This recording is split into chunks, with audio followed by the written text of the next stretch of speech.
یہ انہوں نے لکھا ہوا ہے, اس کا لاسٹ پیراگراف ہے, میں آپ کو پڑھ کے سنا دیتا ہوں چھوٹی سی. آن یور واچ, اس پارٹی نے کہا, یش اتد نے بین گوئر سے, آن یور واچ, تمہارے منتری رہتے عہدے پر رہتے پورا نارتھ تباہ ہو گیا, لوگ اپنے گھروں کو نہیں جا رہے, 1 سال ہو گئے, لاکھوں اسرائیلی پروٹیکٹڈ ایریاز میں رہ رہے ہیں. وہ منسٹر جو فیل ہے وہ باتیں کر رہا ہے اتنی بڑی بڑی, جو لوگوں کو, سٹیزنز کو جس کی ذمہ داری تھی انہیں سیکیور کرنے میں ناکام رہا ہو, وہ کہہ رہا ہے سیز فائر بیکار کی بات ہے. تم ایک ٹک ٹاک والے جوکر ہو بین گوئر, اس کے علاوہ اور کچھ نہیں ہو. تو یہ ان کی آپس کی باتیں چل رہی ہیں, وہ ایک دوسرے کے بارے میں زیادہ جانتے ہوں گے. نیتن یاہو نے ادھی اگلی ہیڈ لائن دیکھی انادولو کی, یہ بات چل رہی ہے لبنان کے سیز فائر کی, لیکن بینجامن نیتن یاہو نے اسی بین گوئر کی وجہ سے, اس کٹر پنتھی منسٹر کی وجہ سے, اور جو فینانس منسٹر ہے بیزلیل اسموٹرچ, ان دونوں کی وجہ سے حماس کے ساتھ ہوسٹیج سویپ ڈیل نہیں کی. میں نے پڑھ رکھا آرٹیکل, تو میں آپ کو ایسی بتا دوں. جولائی میں یہ اس اخبار کا دعویٰ ہے, جو رپورٹ آئی, رپورٹ کا دعویٰ ہے, جولائی میں حماس تیار تھا امریکہ کے پروپوزل پر اور بنا فل ٹوٹل سیز فائر کے, بس وہ فیز 1 اور فیز 2 پر راضی تھا سیز فائر کے, اور اسے لگتا تھا فیز 1 فیز 2 ہو گئے, دنیا دیکھ ہی رہی ہے, پھر پریشر اسرائیل پر آئے گا ہی کہ جب 2 فیز اچھے ہو گئے تم اب ٹوٹل سیز فائر کرو. حماس اس بات پر راضی تھا کہ وہ ان کے بہت بڑی تعداد میں ہوسٹیجز کو چھوڑ دے گا, اس کے بدلے میں غزہ میں ہیومینیٹیرین ایڈ آئے گی, دوائیاں, راشن, گتا اور پانی بھی آئے گا, اس کے علاوہ جنگ رک جائے گی. ٹوٹل سیز فائر نہیں ہوگا لیکن 2 فیز کے لیے گولی رک جائے گی. لیکن انہی اسموٹرچ اور بین گوئر کے لیے نیتن یاہو نے, کیونکہ وہ دھمکی دیتے تھے ہم سپورٹ کھینچ لیں گے, تمہاری گورنمنٹ گرا دیں گے, تو نیتن یاہو نے ان کے لیے حماس کے ساتھ سیز فائر غزہ میں نہیں کیا. لیکن لبنان میں سیز فائر کیسے ہوگا جب وہ غزہ کی وجہ سے وہاں پر کانفلکٹ شروع ہوا تھا. خیر, غزہ میں کیا ہو رہا ہے, جو لوگ شہید ہو رہے ہیں, اور بڑی جو خبریں ہیں وہ ہم آپ کو رات کے بلیٹن میں دے ہی دیں گے. ہاں, میں ایک چیز بتا دوں, آج بہت لوگ, آپ لوگ پوچھ رہے ہیں, میں آپ کا اتنا مشکور, اتنا قائل ہوں, میں اللہ کے بعد اللہ کا احسان مند ہوں اور آپ لوگوں کا جو شکر گزار ہوں. صبح سے لوگ پوچھے جا رہے ہیں آج کوئی بلیٹن نہیں آیا, آج صبح والا کہاں ہے, کل رات والا نہیں آیا. اس سے یہ پتہ چلتا ہے کہ میرے شو آپ لوگوں کی وجہ سے اسٹیبلش ہو گئے ہیں. ایک مارننگ کا مڈل ایسٹ نیوز, دوپہر میں ہیڈ لائن شو جو اب شام تک کھسک رہا ہے کسی وجہوں سے, رات کا دنیا بھر کی خبریں 10 بجے والا.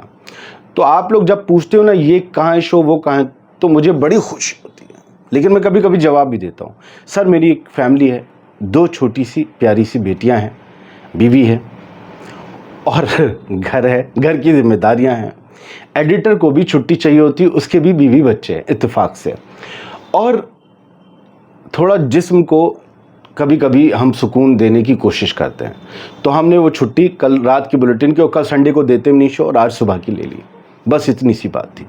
مجھے یاد نہیں ہے میں نے کتنے سال پہلے پورے دن کی چھٹی لی تھی اور آدھے دن کی چھٹی کتنے مہینے پہلے لی تھی. لہٰذا تھوڑی ریکویسٹ ہے, آپ کی محبت قسم سے میرے اندر جوش بھر دیتی ہے, بنائے رکھیے گا, آپ سلامت رہیے. غزہ میں بارش نے لوگوں کے جینا محال کر دیا ہے, لوگوں کی زندگی کو محال کر دیا ہے. ٹھنڈ آئی ہے, ٹھنڈ ہمیشہ ایک بارش کے ساتھ اور بڑھتی ہے, ہمارے یہاں یا کہیں بھی ہوں, وہاں وہ بارش آ گئی ہے. ٹھنڈ ہمارے یہاں سے شدید ہے. سمندر کے کنارے وہ پناہ گزینوں کی طرح پڑے ہیں, سمندر کی ہوائیں ٹھنڈی ہو گئی ہیں. رینز تھریٹن ہیلتھ کرائسس ان غزہ. اب وہاں پر گندگی کا انبار ہے, ایک ساتھ سے کوڑا باہر نہیں گیا, انہی گندگی کے انباروں میں پانی جب گھس جاتا ہے تو بیماریاں پیدا ہوتی ہیں, کیڑے پڑ جاتے ہیں, بہت بڑا خطرہ منڈرا رہا ہے. فی الحال یہ کہا گیا ہے الجزیرہ کی اس خبر میں کہ حالات غزہ میں اچھے نہیں ہیں. سیویج فلڈ جو ہے غزہ کے رینی سیزن کی وجہ سے جو آ رہا ہے, کولڈ ٹیمپریچر ہو رہا ہے, اس سے بہت سے لوگوں کی میل نورشڈ پیپل جو اس وقت یوں سمجھیے کہ کم کھانے کے شکار ہیں, بھوک مری کے شکار ہیں, وہ لوگ جو ہیں بیمار جلدی پڑ سکتے ہیں, ان کی امیونٹی کم ہے بہت زیادہ. خیر, اس میں لیبنان کی بھی الجزیرہ میں نیچے ہی خبر لکھی ہوئی تھی.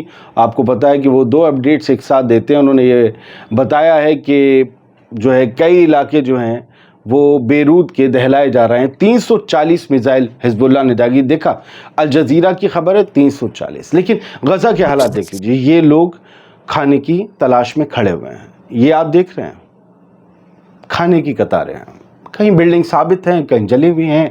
یہ غزہ کے خوددار لوگوں کا اور خود مختار لوگوں کا حال ہے.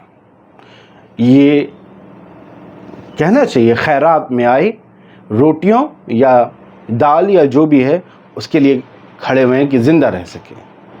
میں سچ بتاؤں تو دنیا میں میری نظروں میں, میری زندگی میں سب سے مضبوط جنگ اگر کسی نے لڑی تو وہ فلسطین کے عام انسانوں نے لڑی, بنا ہتھیاروں کے, جو ٹکے ہوئے ہیں اور بھاگ نہیں رہے, جو ڈٹے ہوئے ہیں.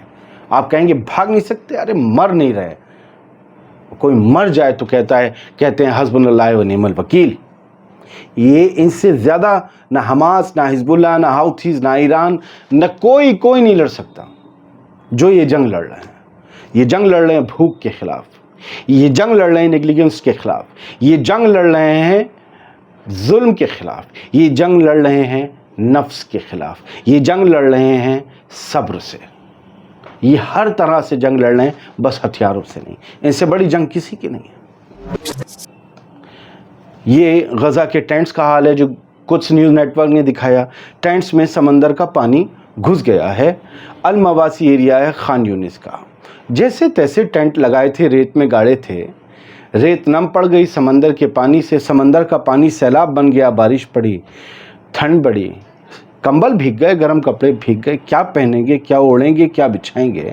حالات بڑے خطرناک ہیں سر, دیکھے نہیں جاتے. میری آواز بہت سے لوگوں کو کم آتی ہے تو یاد رکھیے گا, میں زبان اور منہ سے نہیں دل سے بولتا ہوں. دل کبھی بیٹھ جاتا ہے, کبھی اٹھ جاتا ہے, تو آواز ایسی ہی ہو جاتی ہے.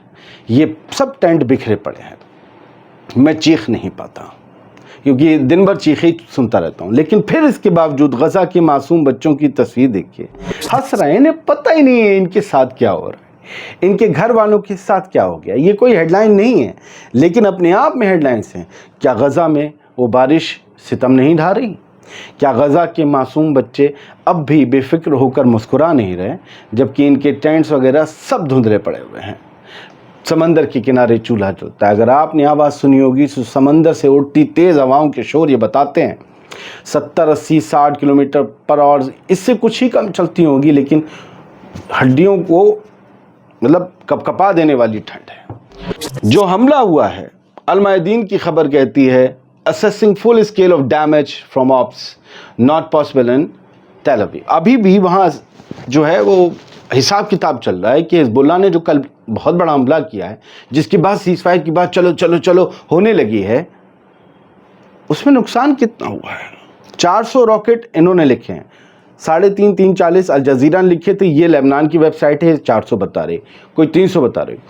بہت سے لوگ کہتے ہیں عادل آپ نے 200 بتایا, 250. ارے بھائی ہم خبر پڑھ رہے ہیں, ویڈیو ایڈیٹر ایڈٹ کر رہا ہے, تب تک 50 اور داغ دیے. ان کا موڈ ہم کیا کر لیں, ہم روک لیں گے کہ رکو ہم نے 200 پڑھے تھے, 250 مت کرنا. ارے انہوں نے 250 کر دیا. آپ خبر کب دیکھ رہے ہو, ویڈیو کب بنا ہے وہ دیکھا کرو. خیر, ڈسپائٹ انٹرنیشنل ارسٹ وارنٹ کس کے خلاف نکلا؟ ICC سے. یوب گیلنٹ اور بینجامن نیتنیاہو. یوب گیلنٹ اسرائیل کا ایکس ڈیفنس منسٹر, نکلنے کے باوجود, وارنٹ کٹنے کے باوجود جا رہا ہے امریکہ. امریکہ میں اس کے لیے ریڈ کارپیٹ بچھایا جائے گا. وانٹڈ ہے یہ بندہ, وار کرائم کا ملزم ہے, آروپی ہے, اور دیکھو امریکہ جائے گا. وہ امریکہ ہیومینٹی کی بات کرتا ہے, حقوق کی بات کرتا ہے, جرم کی بات کرتا ہے, مجرم کی بات کرتا ہے. اس کے نظر میں عرب حکمراں تو ہو جاتے ہیں مجرم, یہ نہیں ہو رہے ہیں. یحییٰ سنوار کے ایک ویڈیو آیا سامنے, اور یہ کسی نے کمہار نے بنایا ہے, اور یہ کرسی صوفہ مٹی کا بنایا گیا ہے. ایک ترکی کے اسکلپچر ہیں, مورتی کار, انہوں نے اسے بنایا ہے, کمہار نے نہیں. اور انہوں نے سنگ تراش ہیں یا پھر جو بھی کہیے آرٹسٹ ہیں, انہوں نے یحییٰ سنوار کا جو آخری سین تھا جس میں وہ ڈنڈا اٹھا کر اسرائیلی ڈرون کو مار رہے تھے, اسے اتارا ہے. میں پھر کہتا ہوں, اس دن بھی کہا تھا اسرائیل نے غلطی کر لی, یحییٰ سنوار کا آخری ویڈیو جاری کر کے صرف تصویر کر دیتے, وہ ویڈیو نہ کرتے. اب دیکھیے نا لوگوں نے اسے کس طریقے سے بنانا شروع کر دیا ہے. خیر سر, میں آپ کو بس ایک خبر اور دیتا ہوں, وہ یہ ہے کہ روس نے خارکیو میں اٹیک کیا ہے اور 23 لوگ زخمی ہوئے ہیں. یوکرین کا یہ علاقہ ہے. روس اور یوکرین کے بیچ جنگ ایک بڑی جنگ میں، ایک عظیم جنگ میں بدلنے جا رہی ہے، ایسا لگتا ہے. بہت بہت شکریہ. سلامت رہیے، خوش رہیے. مجھے لگتا ہے میں نے جو وضاحت پیش کی آپ کی سمجھ آئی ہوگی. اگر کچھ غلطی ہوئی ہو اس ویڈیو میں تو آپ لوگ معاف کر دیجیے گا.